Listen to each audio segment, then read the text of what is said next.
BNP চেয়ারপারসনের উপদেষ্টা জয়নুল আবেদিন ফারুক বলেছেন, শেখ মুজিব 1 মিনিটে গণতন্ত্র হত্যা করে বাকশাল কায়েম করার মতো নেতা।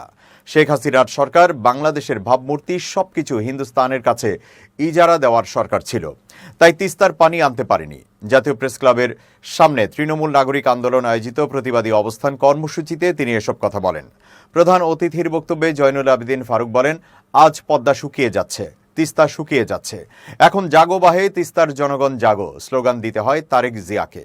তিনি বলেন, যারা বিদেশে ডলার পাউন্ড নিয়ে পালিয়েছে তারা কিন্তু কারো বাসায় থাকে না, তারা বিদেশে ভিক্ষা করে না, তারা বিদেশের 5 স্টার হোটেলে থাকে। আর হাসিনা 28টি ব্রিফকেস নিয়ে ভারতে মোদির কাছে আশ্রয় নিয়েছেন।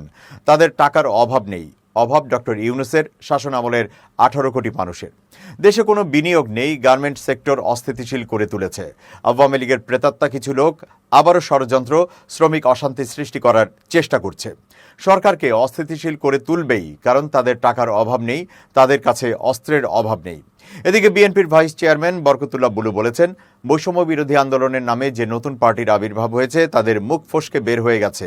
যারা শেখ হাসিনার সঙ্গে কবরে যেতে চেয়েছেন, তারা কেউ 15 কোটি দিয়েছেন, কেউ গাড়ি দিয়েছেন, কেউ হেলিকপ্টার দিয়েছেন, কেউ তাদের আর্থিকভাবে সহায়তা দিচ্ছেন।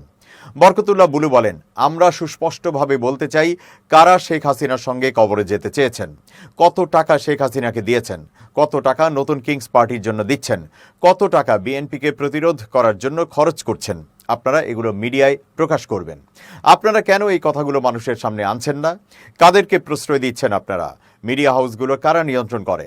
তিনি আরও বলেন, বৈষম্য বিরোধী আন্দোলনের নামে যারা নতুন পার্টি করেছে, বাংলাদেশের এমন কোনো জেলা নেই যেই জেলায় XEN চিফ ইঞ্জিনিয়ার, সেক্রেটারি থেকে শুরু করে এমন কোনো সরকারের মন্ত্রণালয় নাই যেখানে তারা তদবির করে না।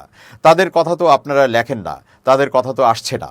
আমাদের কাছে সুস্পষ্টভাবে তাদের কথাগুলো আসতে হবে। আপনারা ওই ব্যক্তিগুলোর নাম প্রকাশ করেন যারা শেখ হাসিনাকে রক্ষা করার জন্য 7 দিন আগেও হাজার হাজার কোটি টাকা দিয়েছেন।